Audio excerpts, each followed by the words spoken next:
All right. Hello, everybody, and welcome to another episode of HPCritical. It's a podcast where my friends and I talk all things gaming. I am Jarrell, and I am joined by Brandon. Hello. Hello, everyone. And Christy.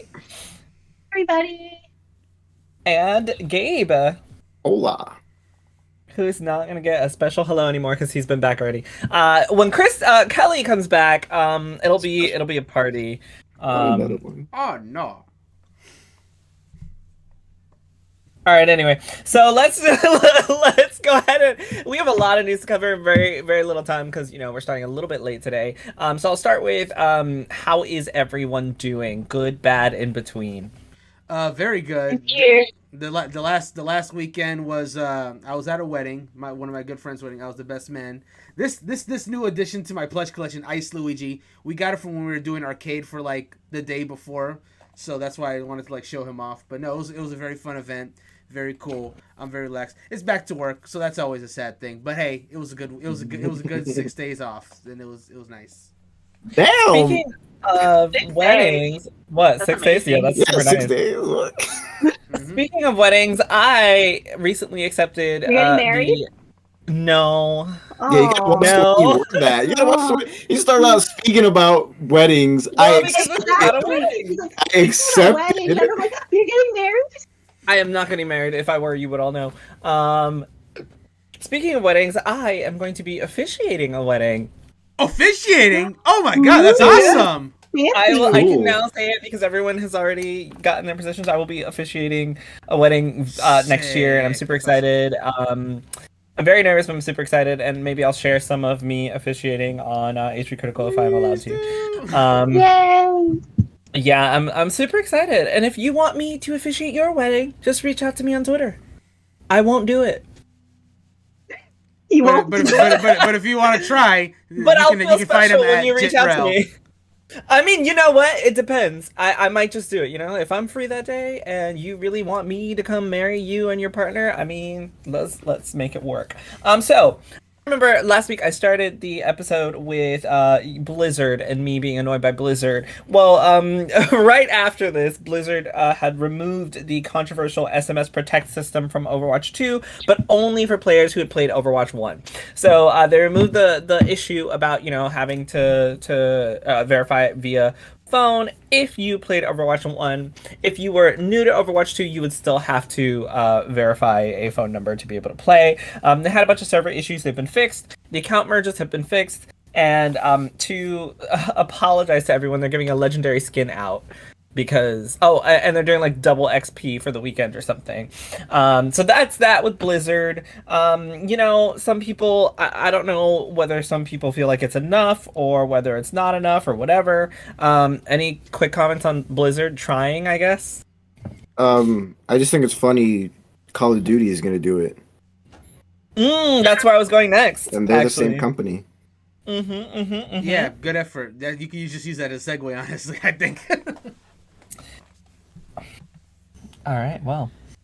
Wait a minute. I mean, yeah, so after the Call of Duty controversy, the Overwatch controversy, Call of Duty Modern Warfare 2 will require players to provide a valid phone number to play. I feel like they haven't learned their lesson. Clearly not. You would think. I mean, we'll wait to see how this works out, because Call of Duty's big, right? And I don't know if there's going to be a workaround so that it's not the same. I don't know if they're going to continue with this, especially with their, situation with attempting to be acquired by Microsoft at the same time that all of this bad press is happening. I guess we'll see. I have nothing to say. We shall see. Except for good luck, I guess. Good luck. Deal. Say again? I'm sorry, Chrissy, I can't hear you. Oh, I was going to say that Microsoft are probably like re-looking at their deal, saying this might not have been the greatest deal ever. Ripperino! And, it's such a weird place because Overwatch 2 is so popular right now Like, it is a very, very popular game. 100,000 people watching it on Twitch daily at this point. Like, it's really, really huge. So it's like a weird caveat of like, we really, really want this. These people are great, and damn, they suck. Like, it's like, which one do you do? What do you go with? Baggage. Yeah, exactly. There's lots of baggage that Baggage. Oh, that's so I get- cute. I So for get it. anyone It's a who's Gengar bag. listening, yeah, for anyone who's listening, Christy has this adorable Mimikyu plush, and it has a Gengar bag. It's like a Halloween Mimikyu that has a little Gengar candy bag. So speaking of Call of Duty and Xbox, Sony's requirements to allow Microsoft to acquire Activision include, for Call of Duty for Xbox specifically, no extra content that is not available on PlayStation, no hardware enhancements better than the PlayStation's, and no Xbox Game Pass benefits. That is what Sony is looking for. I'll read you guys the actual statement here. Third-party views also covered the merged entity's ability to engage in partial foreclosure strategies.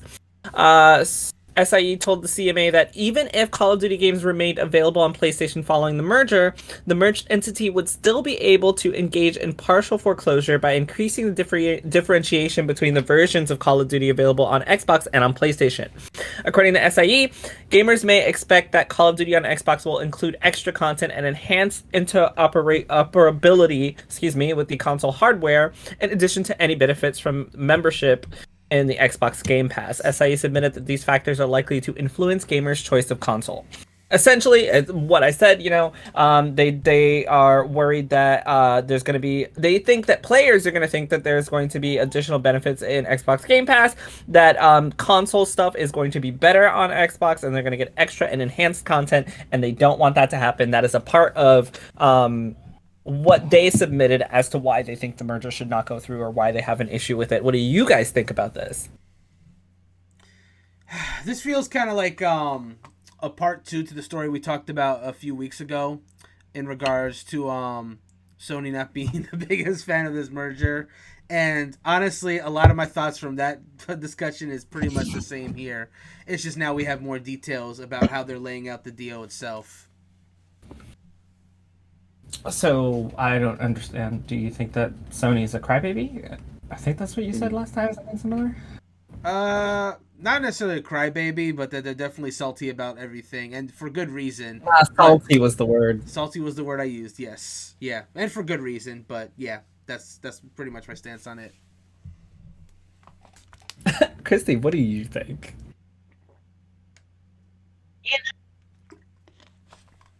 Thing is that I think Call of Duty, they have some PlayStation exclusive skins or something, right? Mm-hmm. They have they get content first. I don't know if it's completely exclusive, but I do know it comes to PlayStation first. They might have an exclusive map for a time period, I believe. Like, it's timed exclusivity. So I feel like that them filing that is just, they really don't have that much legs to stand on with that reasoning, with that logic, by saying, Microsoft can't have exclusive content when PlayStation have gotten exclusive content prior. Yep. I think it would be better phrased as being locked exclusive, whereas it won't be locked to Microsoft. As long as it's timed exclusive, they'll be fine. But for the most part, with them phrasing it like that, I'm like, you don't have that much grounds to stand on at this point. I will say that last time I was on PlayStation side, but this time I've changed my mind because I do that a lot. Only because if I was paying billions of dollars for Activision Blizzard, and y'all told me I couldn't put it on Game Pass, I would say fuck you, because I don't care, because I just spent a lot of money. Yeah, that's my only stance on that. What about you, Gabe? My only thing is a lot less professional than the three of you. Call of Duty is not a good enough game for the fans to be swayed by where it goes. That's all I want. Incorrect. 100% incorrect. You might feel that way. No, that's how I feel. It's my opinion. Call of Duty is not that good of a game. And also, technically, I'm right. Just because a lot of people play it doesn't mean it's a good game. We've been over this before various times. It's not about being. But. Oh, shit. Oh, you good? No, I just realized that when I have the desk all the way up, everything wiggles a little bit more than it's supposed to, and I don't want that to fall. Oh no! But yeah, I could make a Wiglet joke, but we're Please don't. I've had enough of those. I've had enough of those. Yeah, that's all I have to say about that. I don't have an actual professional to. Oh, yeah. I mean, you're not. I don't technically disagree with you, but like Call of Duty has been a console seller, so yeah, it shouldn't be though. You people need better tasting games. People. Oh my god. You Call of Duty stinkers. I say like I don't play the game every week. Wow. So Final Fantasy: The Winter Soldier. I think that's what it was called. The First Soldier. 7, The First Soldier. My bad. What's that? Winter Soldier's like Marvel, right? Yeah. Well, they should totally make a Final Fantasy: The Winter Soldier and just like smash it with Marvel. Fuck it, why not? And do like a Kingdom Hearts mashup. Put Zack and Bucky on adventures. I'd watch that or play that if that's a game. So Final Fantasy VII, The First Soldier has officially announced that they will be ending service for Final Fantasy. Square Enix, has officially announced that they'll be ending service for Final Fantasy VII, The First Soldier, on January 11th, 2023.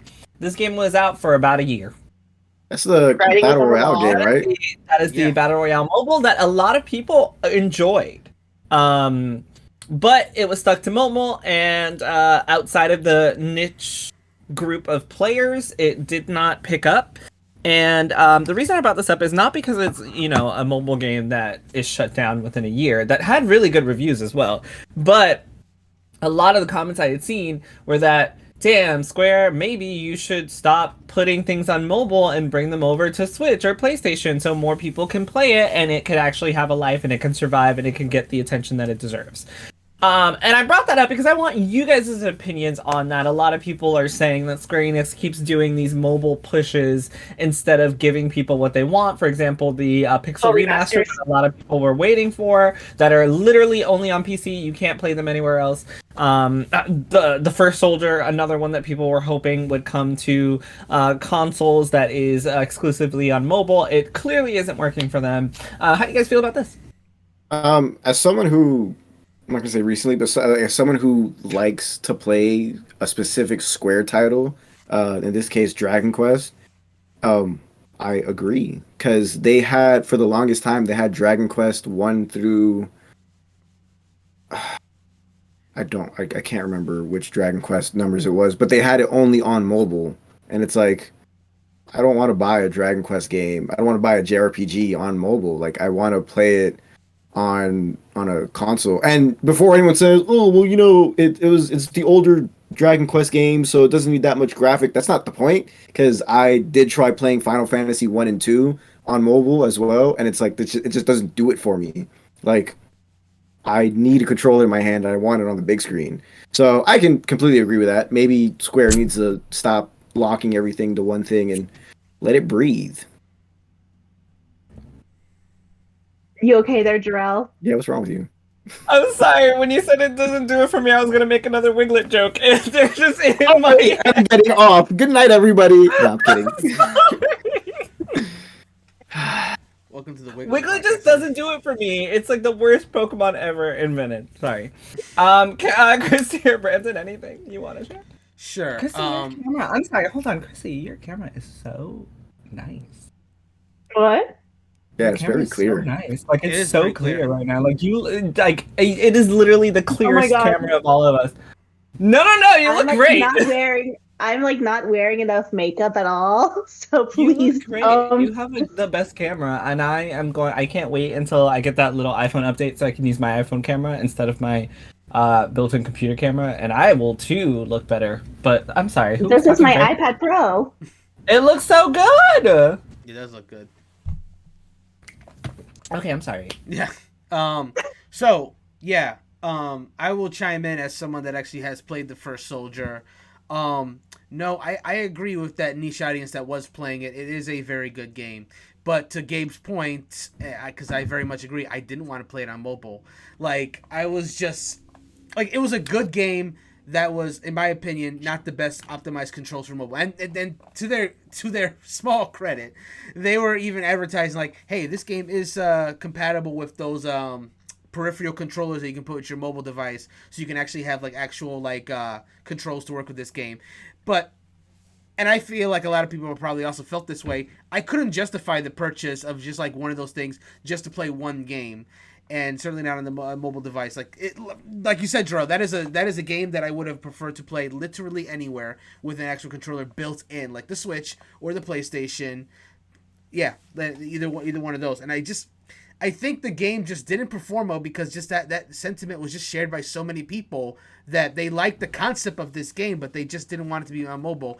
And I think it's a hard lesson for Square to learn that just because like mobile, obviously everyone has a smartphone these days. And people like to play certain games on their smartphones. Just because those are two true facts doesn't mean that necessarily every game that is going to be mobile exclusive will do well, even if it's something that is a part of a franchise people like. Because people just sometimes just don't want to play those games on those certain platforms, or So in this case, unfortunately, it's really a shame because I really felt like the First Soldier just had potential. Like if that was on PlayStation, I'd be trying to like get a party together like maybe once a week to go get some Victory Royale's Final Fantasy edition. Throw myself. They had some cool costumes over the years that I was like I would glance on, but hopefully Square learns from this. But they probably won't because this is Square.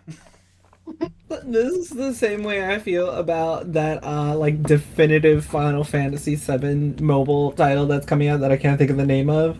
The one where they take you through all the games. Oh, Ever Crisis. I'm sorry. Oh, There we go. Yeah. So, like Ever Crisis is made for Switch. Why the fuck is it only coming to mobile? That is the dumbest decision. Nobody's gonna want to. I mean, people will play it obviously on mobile, but I feel like it's gonna come into the same issue that Gabe had. Like, why would you? First of all, it's beautiful art style. The fact that they're putting lots of FF7 remake animations in there and fixing the battling so it's not like just old school turn based. They're really beefing this thing up, and they're giving you the definitive like FF7 story that a lot of people wanted. Like for people who didn't want the remake, you now get what you've been asking for, like an actual remake of the original story, and it's tied to mobile. Like, why would you do that? This game is made for Switch and Steam Deck. I do want to say something about that because first off, I want to preface by saying I 100% agree with you. However, I think that as much as I would rather play Ever Crisis on console,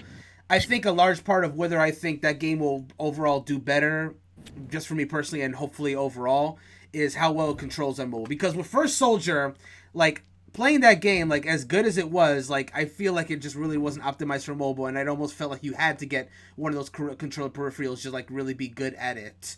Where Ever Crisis, depending on how well they optimize it for mobile, could at least control. And the reason why I say that is because as I've mentioned on this podcast a few times, I've really gotten into Octopath Traveler Champions of the Continent, and those controls are tailored for mobile. Like you tap to go left, the maps themselves are even designed so you can just do simple left to right directions, and then the battles is just turn based. You just click a button. So I personally, like, obviously I would prefer to play that anywhere else, but for mobile, it's inoffensive to me is what I'd say. And if Ever Crisis ends up being inoffensive, then whatever, I'll play it, but I definitely would prefer to play it elsewhere, and so would many others. So Brandon, Yes. you don't have this problem where when you're playing. I'm gonna make this real quick because this is totally off topic a little bit. But you don't have the problem when you're playing Champions of the Continent when you're trying to close the game, and it just like moves your character. No, that doesn't happen to me. How do you close your game? You swipe up. I hit party and then close the game. That's it. No, and what you mean? You don't swipe up? No, I don't swipe up. I just hit party and just close the game. There's an option to close the game in the party menu? No, I just close. I just like. How do you close the application? How do you close the application? Oh, I swipe up after hitting the home button. Oh, so it's already closed when you swipe up. Correct. Yes. Okay, well, anybody who I'm not alone here because I know someone else who swipes up and then it just makes sure people walk, and I'm like, stop! I'm trying to. Annoying. Well, that's why I go to party. Thank you. Okay, Christy understand. Hold on. That's why I go to party first, because that does happen. Like, if you're just trying to close the game raw, then yeah, you'll move up. But like, if you hit party first, then you're in the menu, so you don't have to worry about your characters moving. You can just close the game. You know what else is raw? What else is raw? Wiglet. I am going to make Wiglet jokes all night, guys. I'm sorry. Jerome, that better. I'm so Also, sorry. Brandon, I literally sorry. don't understand. I need Wiglet to have something to do with Wiglets the. aren't bad. I need Wiglet to be somewhere involved with the title of this podcast when it goes live. Oh, but what I was actually gonna say is I don't understand the argument that you just made, because if it were optimized for mobile, I still want people to have the option to play it elsewhere. I So don't would disagree. hope- That's not what I didn't say. I didn't That's say why- shit. no, I'm not saying you disagreed. I'm just saying like I don't understand. I don't understand your point, because you said that you hoped that it was optimized for mobile. I mean, so did I, but I also want to see it elsewhere. Yeah, So I don't. but I the don't- Like there's I'm also on Cafe Mix. It's on the smartphones and it's on Switch. and yes, and like, I have a do big that. and I have a big problem with the Switch port of Cafe Remix because you can only play it. Yeah, you tell him. Yeah, you tell him. Fuck that shit. Like Fuck that shit. I downloaded Cafe Remix on Switch. Like, this is shit. I'd rather play this on mobile. So it's optimized for mobile. It was It's also optim- available for people. But it's available for Sure, make it so- available. That's fine. Just So like It one just little goes more thing down- I want to add about this is like, because Brandon brought this up when he was talking the first piece about this.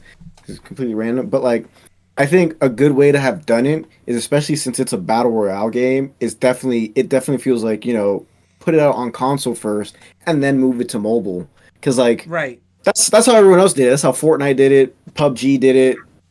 So it's like, I guess for certain genres you can try that out, but like something like this, to me, if I was in Square, the no-brainer would have been like, yeah, let's put this bitch on console first before it goes out on phone. But that's your problem, is that it's Square. This just goes down in Exactly. history as part of one of Square's horrible decision making. Mhm. Bro, they out here making NFT cards for no reason. And I read that shit, and it was the dumbest shit I've ever seen, because it literally says that if you can't, like, if your internet's down, you can't access the thing, and, like, it expires or some shit. And I was like, why would I pay for whatever? It's I would dumb. kill somebody. What's not dumb? What I'm is sorry. what is not dumb? Sorry. Wiglet? Enough. That's right. Wiglet Well, is not I mean, dumb. What else is not Wiglet dumb? is dumb. Well, what's possibly dumb? I don't know yet, because I haven't seen it. Overwatch has apparently teased some. Overwatch 2, excuse me, has apparently teased some No McDonald's Wiglet crossover. No, a How many McDonald's is crossover. Ronald McDonald? Hell Who yeah! knows? What do you Ronald think McDonald it is? for Overwatch What do 2. you Let's think go. it is? That was gonna be my quick I mean- question. What do you guys think I mean, this is? Overwatch 2 has been acting like a clown. If you just yesterday they removed Bastion and I think Torbjorn because it's if you use them in the game, it gives Bastion. bugs. Oh, I call him Bastion because it's a little joke me and my cousin make, Bastion. It's supposed to be Ah. French. The cousin that allowed me to not play with you yesterday. Yeah, that was 2 days ago. But yeah, like I don't know, like before you start doing these events and crossovers, fix your game. Can we get That's a very can we get a shake as like a power up or like some double extra fries? I'm sure it's taunt- just gonna be some Overwatch toys. A taunt has to be sorry the ice cream machine is broken. Wow. Yes. Yes. Elle Fanning is gonna be in the new Hideo Kojima game. Elf, say that again. I'm not familiar with Elle Fanning. Oh. the performer. Dakota Fanning's little sister. Oh, no. They- I've heard of yeah, Dakota some- Fanning, but I haven't heard of Elle Fanning. What? What is what wrong have with what have that? they done? This girl has been in movies. Okay. What Wow, that's so specific. Thanks, Jerome. Hold on, because like I know that she's been in movies that I'm sure I've seen. Maleficent, who's she Maleficent the sequel. Who does she play in Maleficent? The girl, Beth? like she's Not the Beth, girl Aurora? from Maleficent. Yes. Okay. She was in Super 8. watch She that one. was in Teen Super 8, which Spirit, was Mary great. Shelley, Daddy Daycare. She been in some stuff. I've only seen Say- Maleficent. say- I've only seen say- of all those say movies that named, again? I've only seen Maleficent. Say her name Elle again. Fanning. How do you spell that? ELLE. ELLE. Okay, whatever. Okay. Look, I mean, she I mean, she was good. Like- She was good in Maleficent, so great. Oh my god. Okay. I've never seen this bitch in my life. Oh my god. Okay, so Nintendo has announced the next Splatfest, which is gonna be what? I'm gonna send it to you guys in the chat. It's funny. Oh dear. Okay. Oh, never mind. It's not Grass funny anymore. type, fire type, and water type. The debate has perplexed our great philosophers for ages. Let's settle it. The Splatoon Pokemon Special Splatfest collaboration on 11/11 at 4 p.m. PT is going to be water, fire, or grass type. And the only thing I have to ask you guys is one by one. Christy, you first. Water, grass, or fire? Hey, it should be electric.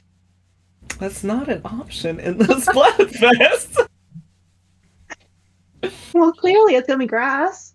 I'm choosing chaos because Brandon wants to do fire. It's So true. chaos it is. Yes, I'm going to burn her with her own fires of chaos. Gabe, Oh, wow. which one are you picking? Which one I'm would you gonna pick, go Brandon? with fire. Yeah, Brandon, I changed it over to your side. Yeah, I love you, I don't Gabe. even You know have to do why I water asked just to that. do chaos. I mean, I would do grass, so... Ooh. I mean, I would do Sounds like grass, a- but like, Sounds like a 2v2. Hold on, Well, look this hell way. yeah. Look this way, Jerome. no. I got the fire. Come on, so try to take a right screenshot. I don't know which way you are. Like, Yeah, that's a good point. My bad. I'm sorry. Anyway, I'll Santa Monica stop. Studios has revealed that God of War Ragnarok has gone gold. Yay! Woo! Persona 3 Portable and Persona 4 Golden now have a release for modern platforms. The release date is going to be January 19th, 2023. Another chance for me to play Persona 4 Golden yet again. So I'm so mixed about these dates because yay, they're coming out real soon, but also oh no, it's coming out right next to Fire Emblem Engage. You know, you don't have to buy them all at the same time or play them all. I do Yeah, we not, do. and I will I'll probably buy Just kidding. at launch. Yes, you do. At launch, I'll probably buy P3 even if I won't play it right away, just because I want to have it on the Switch ready to go when I'm actually ready. Because when that urge hits, I need to be ready. I just think that you just That's like why I spending money. buy games. That's why I I usually just buy think that games all when of they you come just out. like spending money. That's Yeah, also I true, do but too. yeah, like Yeah, that's true. We all love spending money. It's totally fine. So Valve have accidentally included the logo for a popular Nintendo Switch emulator called Yuzu in a recent promo trailer for the Steam Deck, unwittingly calling attention to its popular use as an emulation platform. Yikes. Rip. Who made that mistake? I remember you Oh. could use a better emulator because Can getting I- Yuzu sucks. Since you brought up the Steam Deck, may I bring up something real quick? Please. So when I was at the on the wedding day itself, when I was with the groomsmen hanging out in the house that got rented out for us, a friend of mine showed off his Steam Deck because he has one. So I got to hold one for the first time, and I got to he let me play a little bit of Final Fantasy 1 Pixel Remaster on the Steam Deck for a little bit. Now I love it. I thought it was a very good device, and now I have gone on record on this podcast saying, "Oh, the Steam Deck, I really don't need it. I got the Switch." Who needs it? I have gone from I don't need it to I may need it. And that is not a hard, like, I'm going to get it, like, immediately as soon as it becomes available. But now that I've actually had a chance to hold it and, like, look through it, I'm like, okay, this is a pretty cool device. There's probably some niche here. I might get one down the line. No hard commitments, I have but... news for you. What is that? What is the news, Drill? It was a news piece that I get to segue into right now, which is that the Steam Deck is no longer on back order. You can now just buy one and get it. Sweet! I'm glad that it's They've finally at that point. completely caught up. Yeah, they've completely caught up, so you can now just purchase one and have it delivered as normal.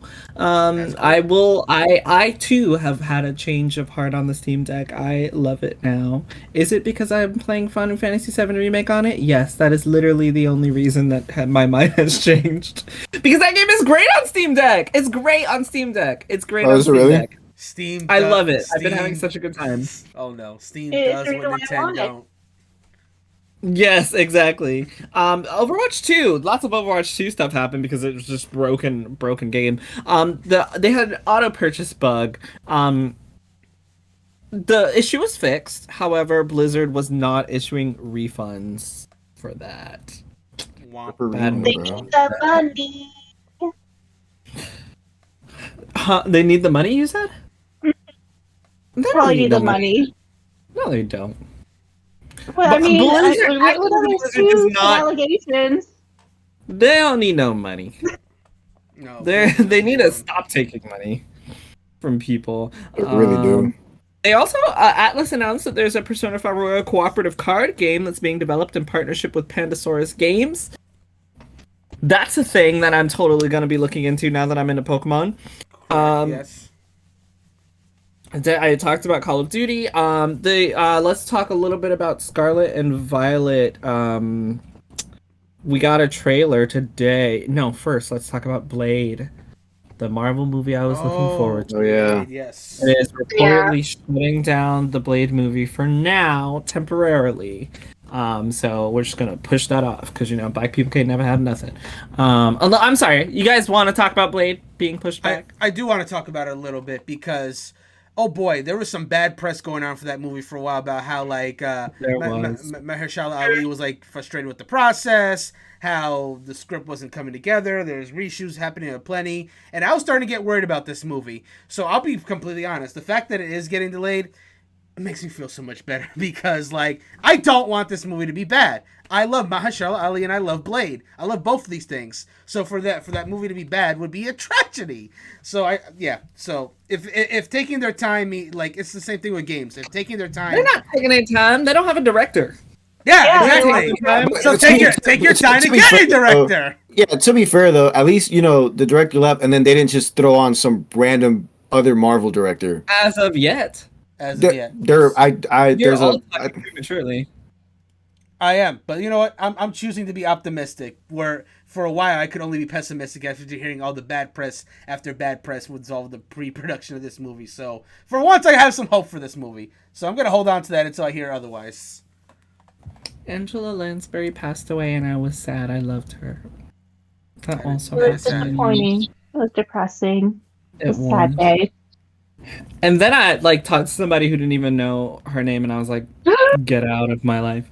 So Pokemon Scarlet and Violet video trailer came out today, featuring a new trainer. We got the reveal of the electric type trainer. She is a streamer. Is that the official title? Streamer? Yeah, she's influencer. Yes, influencer is what they call her. We've got the second Pokemon influencer in Pokemon. Yeah, and after Raihan.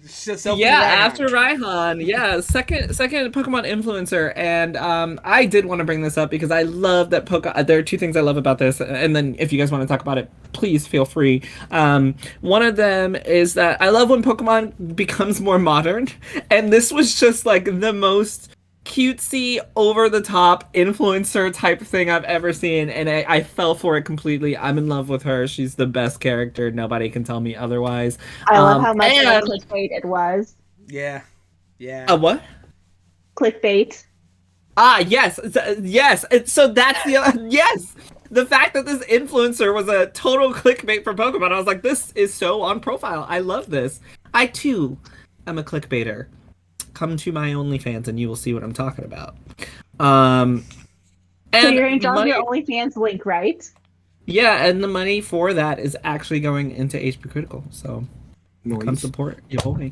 Also, she is. I really like the way that they decided to reveal this Pokemon. I know the Pokemon has not officially been revealed yet, but what a fun way to reveal a brand new Pokemon. I was like, this is so much better than a stream of just showing me this Pokemon. Like, hey, let's all play Who's That Pokemon from the anime with this brand new streamer girl. And she's super excited. And it's wonderful. And now the best part also about this is that I mean, I haven't seen it being as big as maybe they would want it to, but there are now conversations of what this new Pokemon can be, and that's the thing that you want before your game comes out is for people to talk about it, obviously. And so now we've got this nice little moment of what could this Pokemon be? Is it a regional variation? What are we gonna get? When's the next one? When is this girl gonna reveal the trailer? Also, she's so freaking adorable and I love her, and I'm done. I love her design so much. So any thoughts on that before I move on? I love her design. They should do it more often. These type of reveals. I thought it was so cute. It was interesting. It's unique. It's very modern, like you said. But I just want to see the new Pokemon. That's kind of where I'm at. These are fucking new characters. I want new fucking Pokemon. They just showed a new Pokemon in the last trailer. No, show another one. Eventually. going to. Okay, anyway, Disney has confirmed a slew of new dates for MCU movies, including the untitled Deadpool movie for November 8th, 2024, Fantastic Four, February 14th, 2025, Avengers Secret Wars, May 1st, 2026, and more. And Dune Part 2 is also coming out sooner as well, for anyone who cares about those. I have a story about Dune. Okay. An off-podcast story about Dune. Ooh, spicy. Also, Sony paid. Wait, what happened? I don't know. I heard a lot of things. What are y'all saying? I don't know what's happening right now. I can't hear anything you guys are saying. All right, well, Sony paid $3.5 million to put Ark Survival Evolved on PlayStation Plus for 1 month, while Microsoft paid $2.5 million to put it on Game Pass for 6 months. This is from IGN.com. Written by Ryan Dinsdale. He'd be writing a lot of news over there at IGN. Good job, Ryan. Yeah, they paid $3.5 million to put Ark Survival on PlayStation Plus for 1 month, while Microsoft paid $2.5 million to put it on Xbox Game Pass for 6 months. They found out via Kotaku reporter Ethan Gack with a filing with the U.S. Securities and Exchange Commission by Snail Games USA, the parent company of Ark developer studio Wildcard. They revealed the values paid by each company to feature the game in their free games lineup. Ark appeared on PlayStation Plus in March of 2022 and was therefore free for subscribers in a 5-week period ranging from March 1st to April 4th, a deal that Sony paid $3.5 million for. And neither Sony or the developers involved have previously revealed how much these deals go through for, and while this could be a complete outlier and not representative of a standard agreement, it's the first insight into the financial backend of PlayStation Plus that we had since it began in 2010.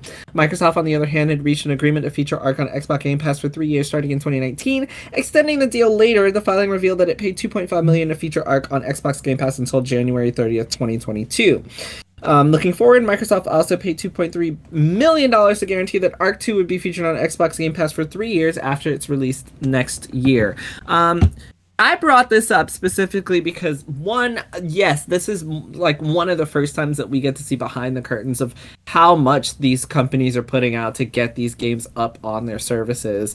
I had no idea that they had paid $3 million to get $3.5 million to get Ark on Game Pass for a month. But I also feel like that's kind of misleading because if you are not Game Pass, PlayStation Plus, if you're a PlayStation Plus member and you download the game, you have the game for as long as you're a PlayStation Plus member, correct? That's correct. No. I think you keep it even after you're not a PlayStation Plus member. Even better. Whereas on Game Pass, once it rotates out after that 3 months, you can't play it anymore, correct? Don't think so. Yes. Isn't that what happened with someone in our JRPG podcast? Yes, for Final Fantasy 12. Yeah, he can't play it anymore on Game Pass because it was removed. So even though PlayStation paid, $1 million more or whatever it was, I feel like they got the better deal here because, well, at least PlayStation gamers got the better deal here because we get to keep that game for as long as we want. Whereas on Game Pass, they paid less, but I mean, it's only a 3 month. I mean, yeah, it's only 3 months. Why they paid more. Okay, I was wrong. It appears. Once your PlayStation Plus subscription ends, content you previously downloaded at no cost as part of the subscription, such as monthly games, will no longer be available. Okay, so it is what I thought. Which I think, okay. So as long as you're a PlayStation Plus member, you do get to keep those games. And I mean, yeah, that just seems like the better deal here. But what do you think about seeing how much money is being spent on getting these games for free for subscribers? It's quite the investment. This is PlayStation and Microsoft paying them for the game, right? Okay, I mean, this has answered one of our ever arguing points in this podcast over how do these developers get paid when their games go free. Makes sense now. So it's cool to see that it's them paying them, not like, hey, we'll pay you this amount of money to put our game on Game Pass or as the free monthly game. It's cool that it's the other way around.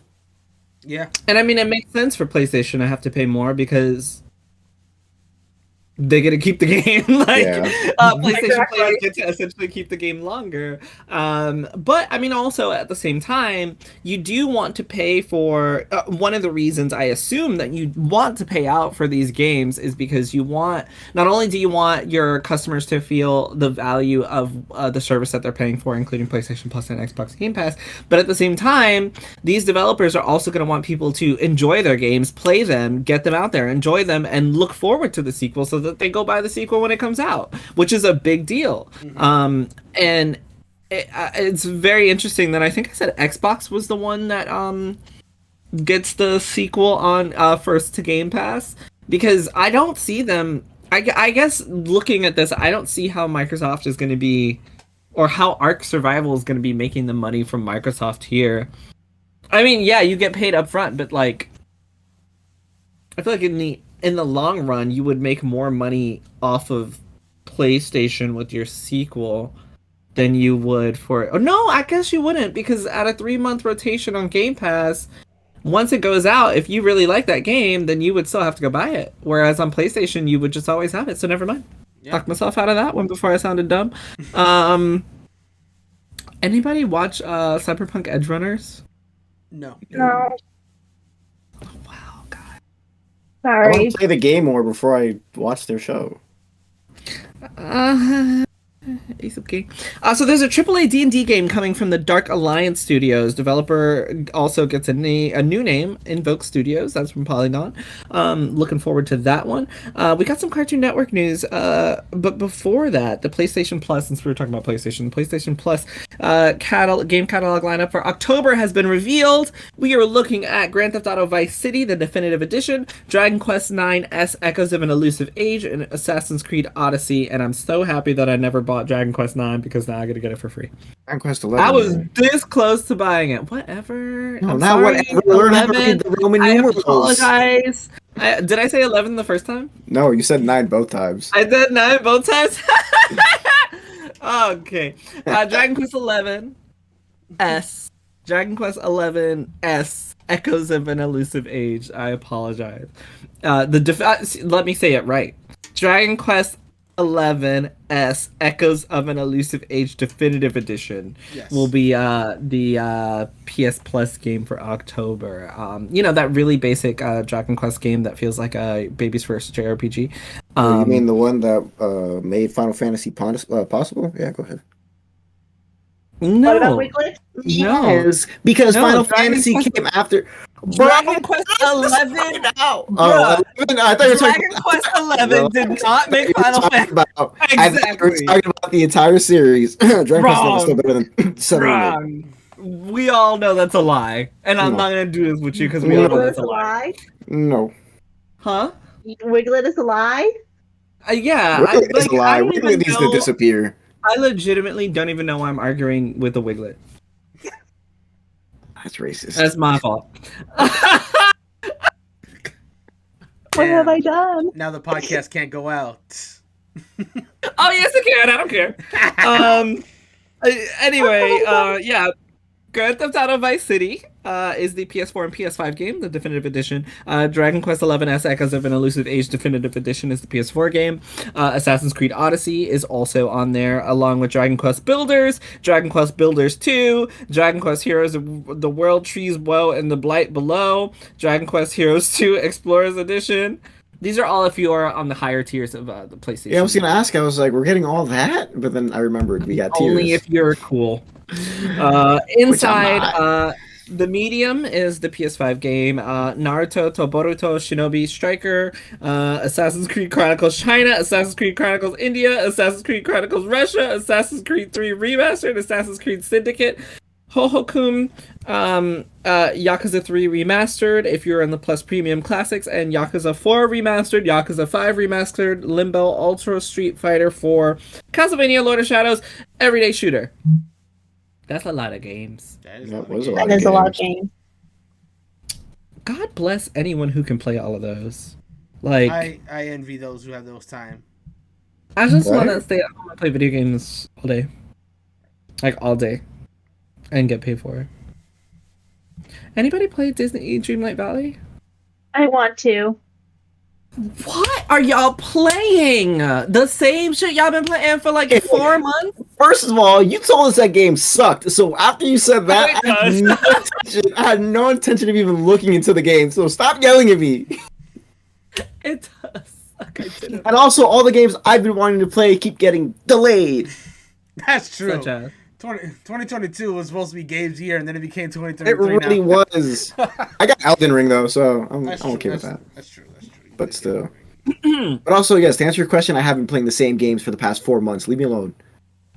it won't bother you no more. Trust me. That's why I'm gonna stop asking y'all what games y'all been playing because it's always the same thing. No, Just because of that, I'm gonna start playing new games now. About the games, I would hope so.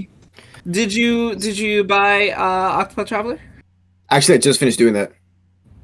Yes, Gabe. Thank you. It only And it's took you downloaded. far too long. I have it on the Steam Deck and on my computer.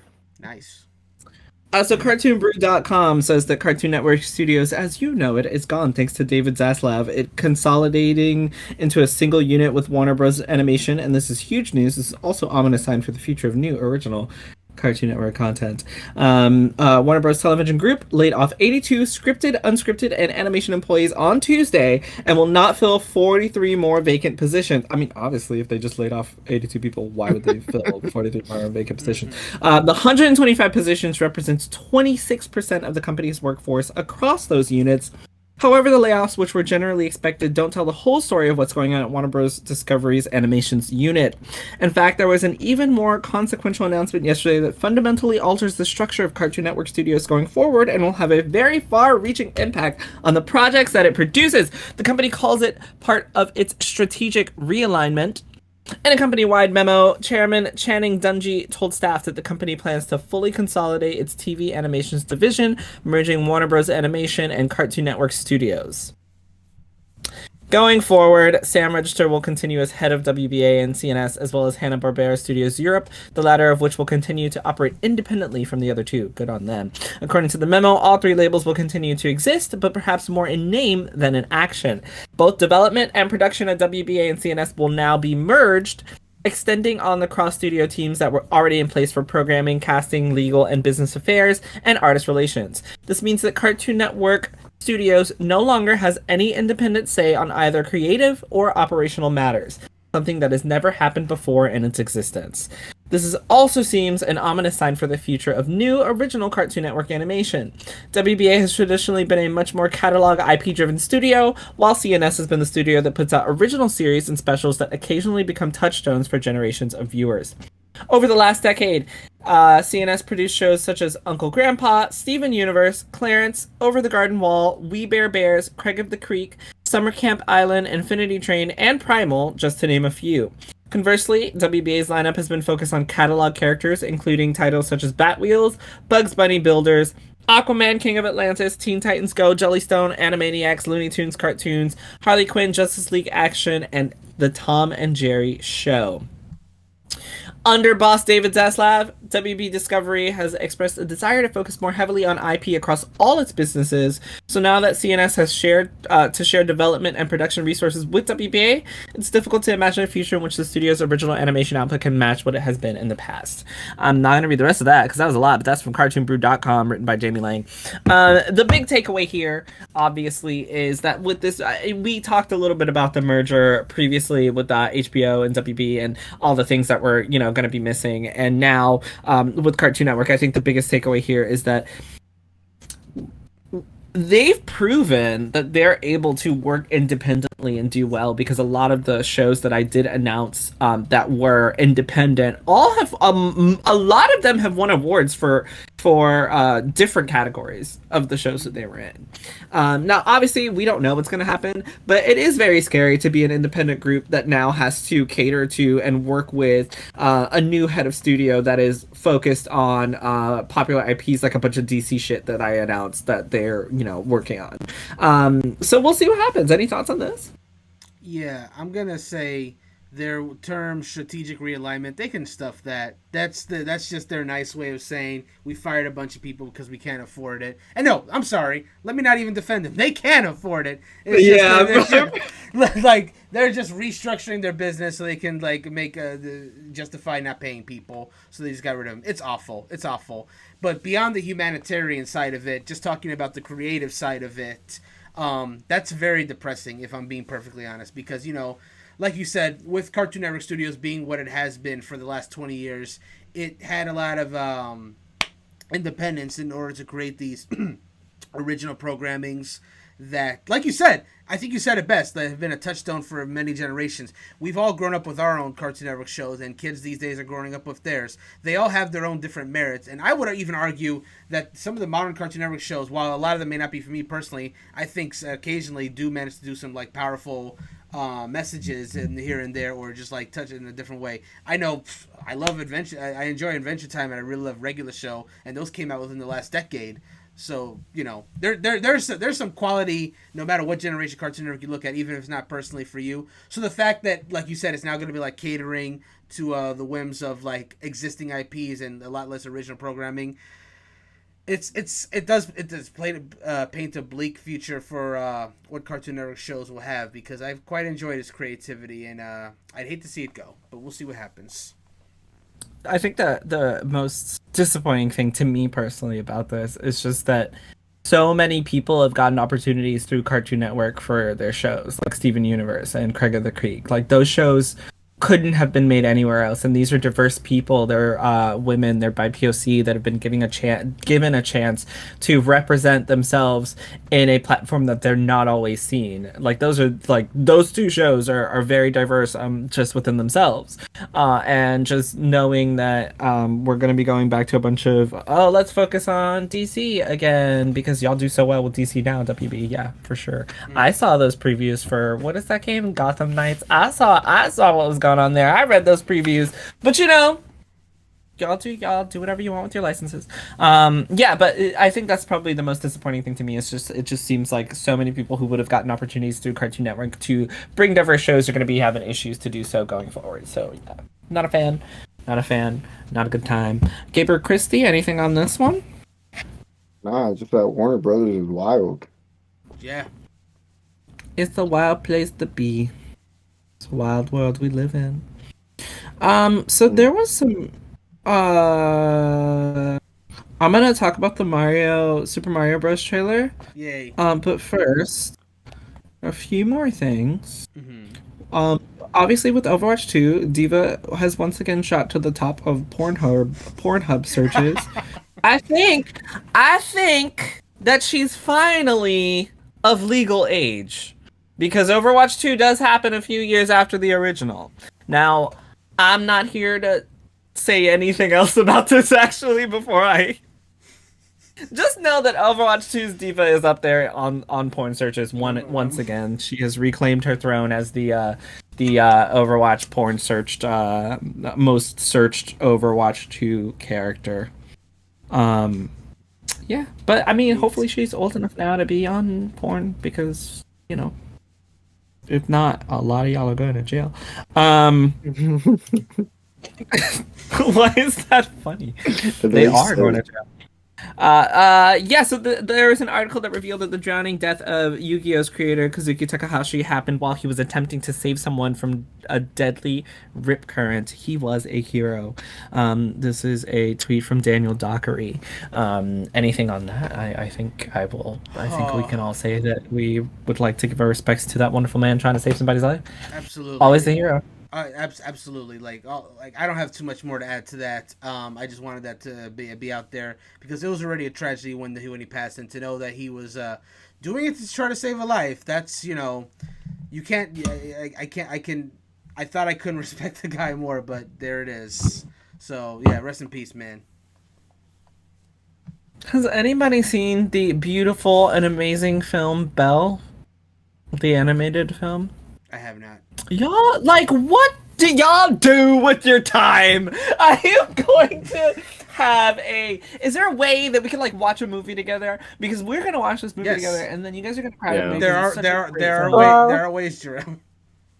Well, I was sick for a while, so there's that. That means I you just should watch be the at same home movies taking over care and of over yourself and again. watching movies. It's Halloween. That is the problem with It is you. Halloween. So Like, like Gabe, I've been seeing that list you've been putting on Twitter about these Halloween themed movies you've been watching. I haven't been watching nearly as much as you, but I've been dabbling in a few Halloween movies here and there. I saw all of you tweet more about video game stuff. Sorry. I mean, Well, I can't because I play the same games over and over again. That's the problem because I literally my my Twitter is just like game journalist stuff. So if you don't tweet about games, it doesn't show up on my Twitter. Like just Unbelievable. I write, guess I have write to. a tweet and then just write like hashtag smash, and then I bet I'll see it. Probably true. Doesn't even Smash. Doesn't even have to be a smash. Oh no! I didn't mean. you it might like that. get the wrong hashtag with that one. You know what? I didn't mean it like that. Anyway, I can't even talk about the movie because none of you have seen it, so I'll just move on. I was about to guess. say, there's Mhm. also Wiglet. You can always tag it as Wiglet and Jarrell I mean, will see you it. could.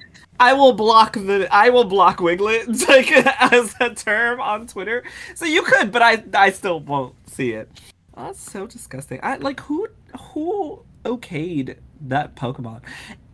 Someone who watched nature. It's a garden eel. Y'all got this dirty No, minds. it's not. It's not a Yes, garden. it- I'm yes, not it even is. talking about anything Garden dirty. It's eel. ugly. It's literally the garden eel I'm not Pokemon. talking about anything Are you dirty. not I'm seeing talking about it's garden ugly. eel?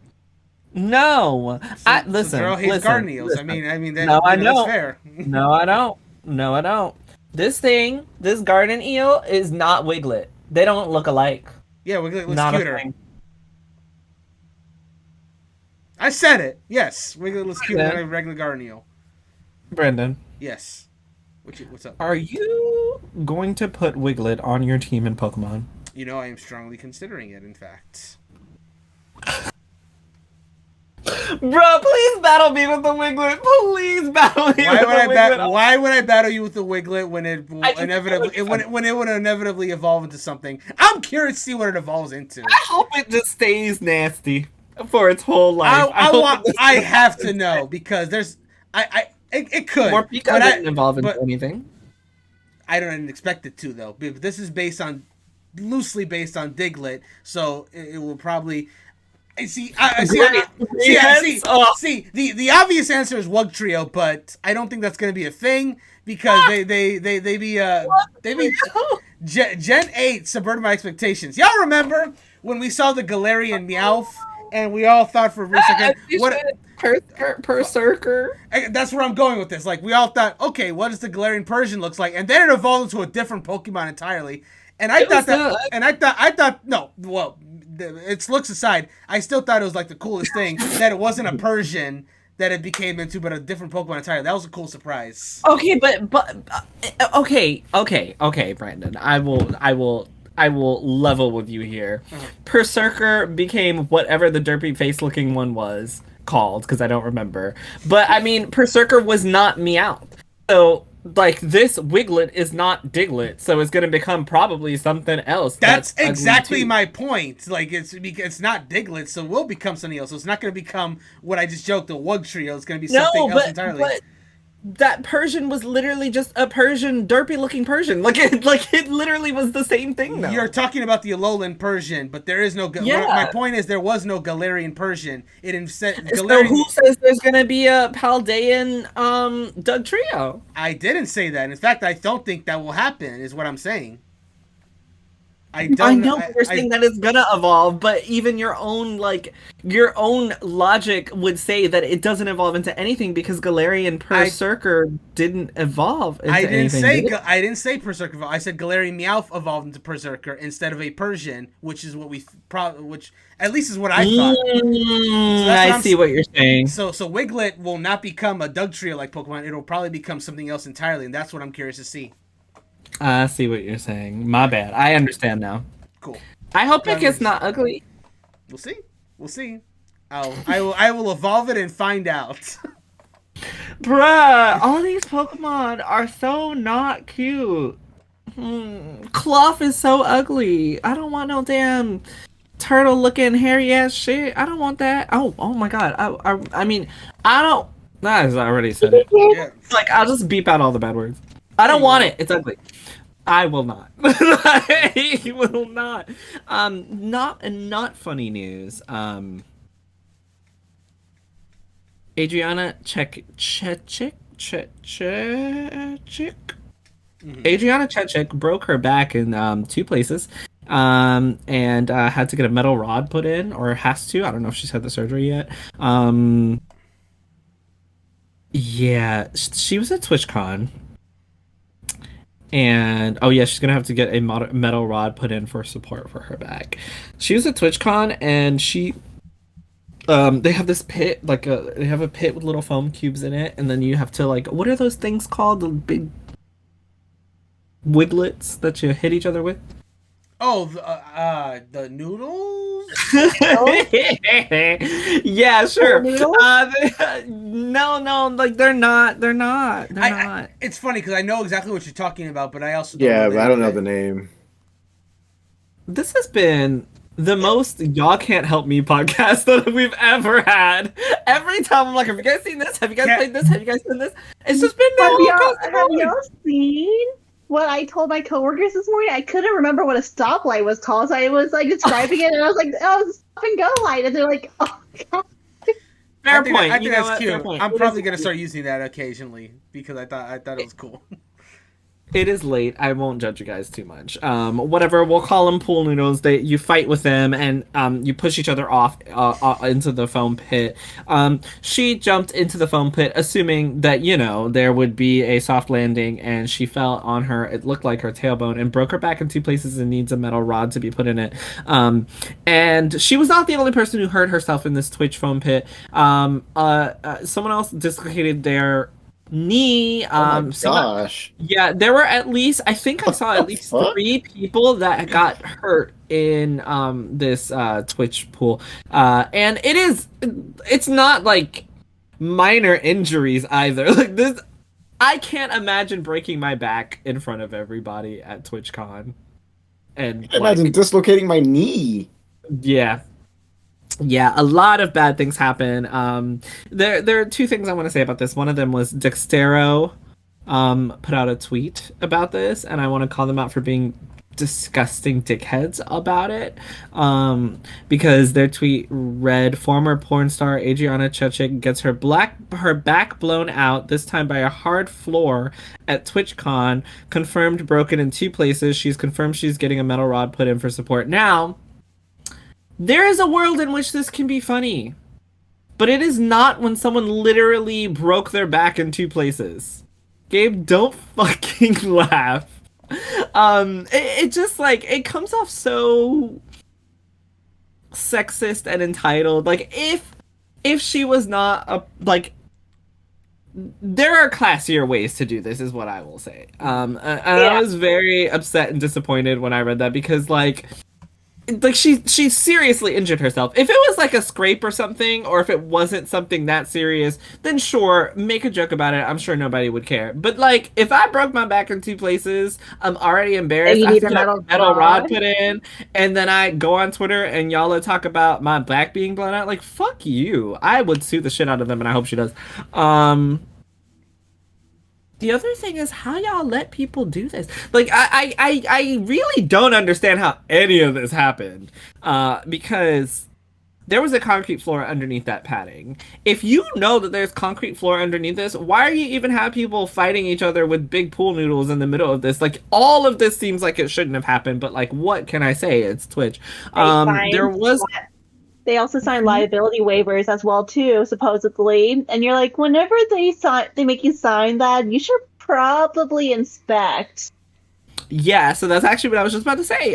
There was a tweet that said people had to sign a waiver acknowledging the possibility of physical harm or damage to phones, for example, and also that they were okay with appearing on stream. And supposedly this was Intel/Lenovo who were in charge of this pit, and it had been unclear whether they were going to be footing the bill for the people who had been injured. There had, as I mentioned, been at least 3 people that I saw. They did eventually close off obviously, but they did eventually close off. Only took 3 people. Yeah, at the least. That's all I know. Yeah, we don't even know about everyone else. Yeah. But they did eventually close it off, and yeah, TwitchCon just keeps being a place I don't want to find myself. Yeah, there was a Lost Kingdom Hearts pilot animatic that had been released. Mhm. I saw that. I'm waiting for Kingdom Hearts people to say something. Like, I did see that. oh, There might be a separate podcast episode. it That- was definitely something. It was definitely something. It was. It was. I can see why Square didn't approve of it. And why Disney made it. No, I think it would have been. I think if it had picked up, I think it would have been pretty fun. But knowing Kingdom Hearts how it is now, that was definitely more on the Disney fun side of things. Best way I liken it to is I think if it had gotten picked up for like a full series, it probably would have had about the same amount of levity / action as, say, I don't know if you guys have ever watched the show American Dragon Jake Long. That's kind of where I see it, where it had a decent amount of story to it. I think that's probably the best comparison. It had just enough Disney comedy, it had just enough action and just enough plot. I think that's where the Kingdom Hearts pilot cartoon could have potentially found itself in that balance.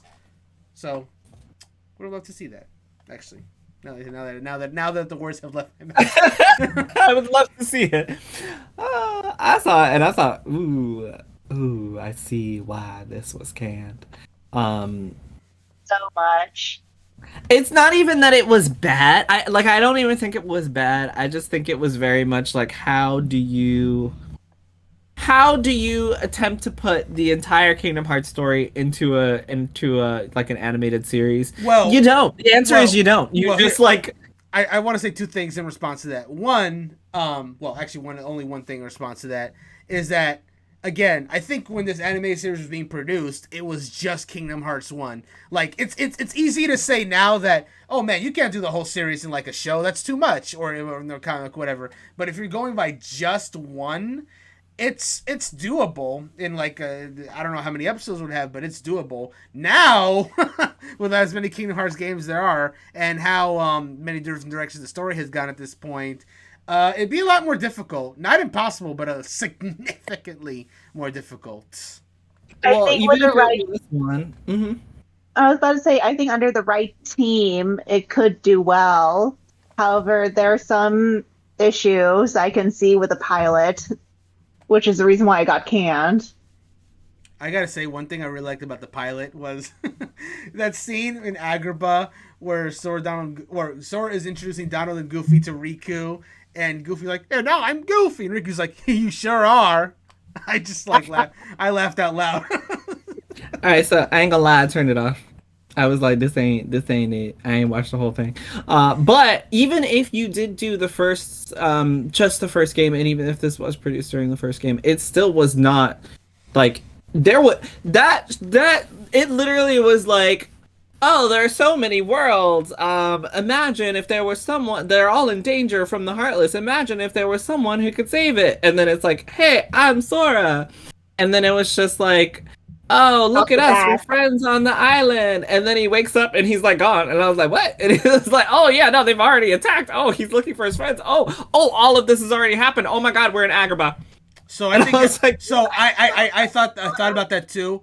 I think despite it being labeled as a pilot, I think this is more of a proof of concept. Like, what's the series going to be about? Like, so and it's pretty much an animated adaptation of what Kingdom Hearts was, with just a few liberties taken, like and stuff. And I think if it got picked up properly, it would have started just how the game was, with the whole Destiny Islands thing, Disney Castle, blah blah blah, and then go linear. But I think they did it because if you're presenting a pilot of a show that's ostensibly about to be like going to different Disney worlds, you don't want the first episode to have like nothing Disney. So you want to have like show a little bit of what the premise is, then just go right into a Disney world and show where the story's going. So I think for showing what they wanted the show to be, I think at least it did that much. Well, I was reading through some of the comments, and it turns out that Disney wanted Maleficent to be the main villain instead of Ansem, Seeker of Darkness, and that's like one of the biggest reasons why Square ultimately said no. But do we know if it would have stayed that way? Because Kingdom Hearts 1, Maleficent was the main villain for like 90% of that story until Ansem revealed himself. So I don't think it's impossible that they could have eventually just gone that route eventually, even if they presented it as it could have been miscommunications. Like, yeah, Maleficent's the main villain. What do you mean you said no, Square? But Maleficent was the main villain of that game. You know. Are you okay? Wait, what? Are you okay? Me? Yeah, you just like look zoned out. Oh, no. I am not zoned out. I was gonna say, I want to one day have a conversation about Final Fantasy VII Remake like this because y'all are going in. And I was just like, I was gonna say why I felt like it wasn't a good pilot at all. But I'm gonna just stop because Brandon is going to counterpoint everything I say. Well, anyway. my So biggest it's like, you know issue- what? Never mind. Well, my biggest issue is that for the pilot, they place so much emphasis on Sora being the hero when in actuality, he never really, like, sure, he is the main hero. He's the main protagonist of Kingdom Hearts. However, it was a role that he just found himself to be part of. His main journey is to find his friends. And the entire time they kept pushing, saying, oh, yeah, well, each world has a hero, blah, blah, blah, blah, blah. And then you jump right into where Sora, he already has a Keyblade while on Destiny Islands. And it's a lot of extreme liberties, which is the reason why I can see why Square didn't agree with it. But I gotta be honest, the liberties is what I really Here like it about goes. Told you. The liberties is what I liked about it. Because, like, Jafar is about to quote the Aladdin line. He's like, I'm going to find the diamond. And the Bliff's like, okay, you're done. And it's like, but I must find. And then just kicked him out the door. She just sent Jafar out. She just Among Us style ejected Jafar out the airlock before he could finish the Aladdin line. I was like, this is great. What are y'all talking about? But even then, it's like if you play the game, if anybody played the game, they'd be like, "What the heck just happened?" Because throughout the entire game, they're all basically cooperating. Yep. But they don't like each other. So I thought really that was fine. just didn't make sense. Like it just didn't make sense to me. There was a lot of just like, and Sora literally Mickey's like, "Go find the guy," and they're like, "This is him," and he's just like. I'm just looking for my friends, bro. No, he literally is like, I'm just looking for my friends. I don't know what's going on. Like, I don't even want to help y'all. Like, that's literally how he is in the beginning. That was funny. And then Riku is also just like, I'm just looking for my friends, bro. Like, I don't know what's going on. And the whole show was just like, we don't know what's going on. We're in Disney World. Like, who knows what's happening? And it just didn't flow well for me. And I understand even if that was presented to me as a concept, I would be like, yo, even if it's just based on the first game, there is way too much context that is not here, that is not outlined, that's not gonna work. Like it just wouldn't work. That's just my opinion. Like it just wouldn't work. But speaking of animated things, let's end this bad boy with a wonderful conversation on the Super Mario Bros. Trailer. Have all of you seen the trailer? Yeah. Christy, you saw it? Cause chaos, but I think Terrell would kick me out. No, girl. I mean, you don't even know what I'm gonna say about the trailer. No, I saw it. Okay. So let's talk about it. There's no Yoshi. Trash. Complete trash. No Yoshi. How dare they? Yoshi's the main character.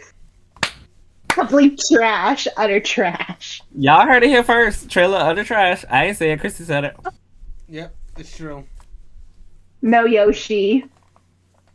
Unwatchable. Completely unwatchable. Oh my god. Completely unwatchable. Yoshi. Who made this trailer?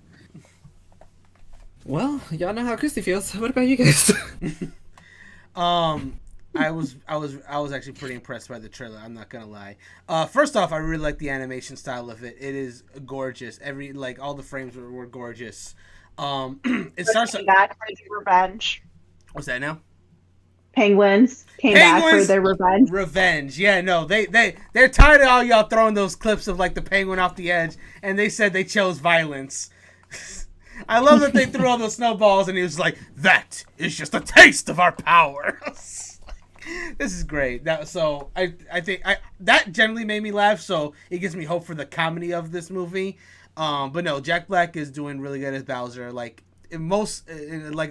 He said about, what was it, 3 or 4 lines? I'd say of those 4 lines that he said, only one of them, to me at least, sounded like his natural voice, where the rest of them, he really feels like he's becoming Bowser, which is something that I appreciate. I like that. Kamek looks great. Then we get to the part with Mario. First of all, Keegan-Michael Key as Toad is great. Like, I love it. He really was the best part. I like that little line. Like, no, I freaking love Key as Toad. It was great. And now I'm wondering, some people are saying, is Key gonna voice every Toad, or is he only gonna voice the Toad? And part of me wants him to voice every Toad because I think that'd be hilarious, but I don't know. Then we get to Chris Pratt as Mario. I've had time to mull it over. I wasn't initially impressed because it really did just sound kind of like his voice. And I had to like listen to his second line a few times to even hear like the Brooklyn accent that he was trying to put for Mario. And I'm just like, But ultimately, I think I'll grow to warm up to it in the end once I hear more of it. Because I think with that second line, he is trying to do something with Mario that I don't think we just got to hear enough of. But here's the thing, even with his voice, I wouldn't even say that's necessarily a negative thing. It's just not what I expected. Overall, the trailer impressed me a lot. I'm just excited to see how it all turns out. And of course, that final scene with Luigi running away from the dry bones. I mean, I'm just so happy. Charlie Day, like, he doesn't even, in my opinion at least, doesn't even need to change his voice, because Charlie Day is just basically Luigi 24/7 when he just talks. So I was just like, yeah, that's fine. Just talk, Charlie Day. That's fine. You're Luigi in my mind. Especially in a scene like that where he's just always gonna be afraid, just like the always sunny scene where he's just like going to the whiteboard, just like that chaotic energy is just what I need from Luigi, especially when he's scared. Like, he's probably gonna be my favorite part of the movie. I just need to hear more of him. No, I'm excited for the movie. It's a day one for me. I guess I'll go next. Because Gabe is looking and not saying anything, so I guess I'll go next. The only thing I really liked was the Toad. The voices need to grow on me, to be honest. So yeah, I thought the animation was gorgeous as well. I laughed out loud as well at the penguins. Super, super adorable. I just kept saying, oh my god, this movie's so cute. Oh my god, this movie's so cute. Oh my god, this movie's so cute, which is a boon for me because it's, like, I will go see it just because it's adorable. Like, it's super cute and it made me laugh. However, Tara Strong put out a lovely tweet about how upset she was about Charles Martinet not being able to be voiced in this movie, and it sucks for him and other voice actors that have spent years making these characters to not be involved in any way, as far as we know. So boo on that. That is not. And as far as we know, there's not even a cameo. There is a cameo. Like, Charles Martinet's cameo as a character in the movie has been confirmed. Okay, I apologize. Yeah, it's not a great look, and I totally agree with Tara Strong to just have people, pushed out for Hollywood clout, but you got to sell your movie, so it is what it is. I actually feel the complete opposite of you, Brandon. I think Jack Black is doing a horrible job as Bowser. I hated it. It sounds like he's trying too hard to be Bowser to me, and I think that might just be because I feel like we've heard Bowser be more like, I don't know, like, to me Bowser's more gruff, his voice is more deep, like he sounds more like monster-ish, and I just hear Jack Black trying to be Bowser every time I watch the trailer, and it is the worst. Didn't we hear Bowser in Wreck-It Ralph? No. His voice, like, there was a scene where he was talking like the same as other people, but like you didn't hear him, you just heard like a chorus of other voices. So no one was really trying to be Bowser. It was just a voice among a sea of other voices. I ain't gonna lie, I ain't watched Wreck-It Ralph. But yeah, I really didn't like Jack Black's performance at all. It really gave me like, damn, he is trying so hard to be Bowser, and it was such a turnoff for me. Like, and it sucks because Bowser looked so good. He looked so good in this movie. So yeah, complete opposite from you. Also, I actually don't mind Chris Pratt. I said, and I think Gabe mentioned this, and I agreed with him, that they kind of made Mario look a certain way in this film, like animated wise, and I think that it just works with Chris Pratt's voice. I'm not saying he's the best, but I was like, yeah, no, I can see it. This isn't bothering me. It's totally fine. Like, I saw it and I was like, all right, deal. I understand. It works for me. I'm okay with this. Jack Black, I was not. Chris Pratt, I was, which is crazy because I thought I was going to be the other way around because I love Jack Black. I think he's awesome.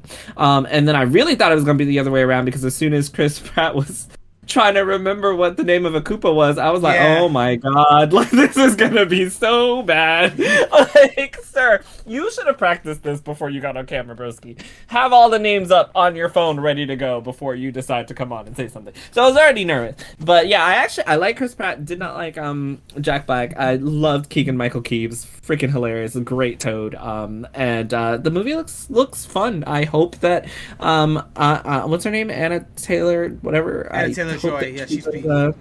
I can't wait to hear her Peach. I love that. At the very least, we're all in agreement that Key as Toad is amazing. Yeah, he was great. He was wonderful. I mean, he's great in like everything. I can't wait to hear her Peach because I feel like that's probably also gonna be a deal breaker. That's for me. important for you. I know. If Peach Oh, really? sounds good. And we've heard a lot. That's the thing. We've heard a lot of Peach. We've heard a lot of Mario. We've heard some of Bowser in these games. And I think the biggest disconnect for me has just been Bowser. He just sounds so different from anything I've ever imagined. But Jack Black is so excited, and I love that he's so excited, and I love that he's so hyped. happy Yeah. for being able to do this part, and he seems really, really into it. It's just not for me. Gabe? Real quick. Before Gabe, Yeah, go ahead. real quick. It's just like I feel like, regardless of like and then how you personally feel about Bowser, if to me at least, I feel like he's probably gonna be a scene stealer the same way that Eggman was for the 2 Sonic the Hedgehog movies that came out recently. That's just how I feel. Based on that performance, I completely disagree. Based on performance, I agree. Go ahead, Gabe. The scene stealer for me were the freaking penguins and Toad, like 100%. That they all outdid Bowser the whole time. Not for me. After his first like Stealer. two in the game, I wasn't done. After his like come on, you cut Gabe off to respond to me. I want to. Never mind. Go ahead. No, finish. I actually want to know what you were going to say now because I want to know what you were going to say. No, it's Okay, tell me 9:50. So to me, the trailer sucked because Link wasn't in it. No, I'm totally kidding. Yoshi and Link were missing. I agree. Right. But one thing that, before I go into the rest of my synopsis on it, one thing I am excited to hear is I want to hear Seth Rogen as Donkey Kong. Yeah, me too. That to me, for the whole movie, that's gonna be the scene stealer. Like, I don't know, this Seth Rogen as Donkey Kong, like I can envision it, but I can't at the same time. But yeah, because Drell mentioned it earlier when I was talking about how the movie visually looks. It looks a lot better than I thought it was gonna look. I don't know, because it's so hard for me to imagine Nintendo games as movies. So my mind couldn't focus in on what style of animation they were going to use. Like, was it going to be very close looking to how the game looks, to how what was that game? A Super Mario 3D World looks? Was it going to look closer to Odyssey? It looks closer to neither. It looks like movie animation. So it was hilarious, obviously. Another thing, because I know people have been upset that Chris, what was his name? I just said it like no, the other guy. Charles Martinet. Oh. I know people are upset about that stuff and like why isn't the original cast voicing them? And it's, for my 2 cents, it's 2 different platforms. Like, I'm assuming when it comes to voice acting, there is a different style you need for video games and different style you need for movies. So that's why it never really bothered me. It never really bothered me. What? It's something I looked up. It was something I was reading. I don't know. But Sarah Shaw would like to speak to you. Well, if she's on Twitter, we can have a whole argument. That's what I'm known for on Twitter. She's done both. Good for her. But yeah, I mean, visually, it looks like Jarrell said. It looks like a fun video. Like, if anything, I'm excited to see what the Mushroom Kingdom is gonna look like in a movie setting. Like, the way they had the mushrooms colored, the way they had everything set up, it looked really fun. Like it's weird to say I want a game of the trailer that we've seen, if that makes any sense. I totally get it because I kind of feel the same way. But yeah, I'm really excited to hear Seth. I really hope Seth Rogen does that stupid ass laugh he does as Donkey Kong. That's what I'm excited to hear. Yeah. All right. Well, it is about that time for us. Because we're reaching the hour-and-a-half mark. Yes. Let me make sure I didn't miss anything else really quickly. I think I covered everything. Huh? I would totally pay for a movie about Yoshi and his tax evasion. Christy, Is Yoshi gonna? I want to make two predictions. One, that Yoshi is going to be somewhere in this movie, and that two, they're gonna make a tax evasion joke somewhere. I don't. They should put a Wiglet in this movie just so I can talk crap about it. I don't think I am missing anything else. So, yeah, we've reached that time. Thank you, Brandon, Christy, and Gabe. It has been a wonderful podcast, a wonderful night. And thank you for everyone who continues to listen and watch us every week. And with that, we'll see you guys next week. Bye, everybody. Bye-bye. Bye.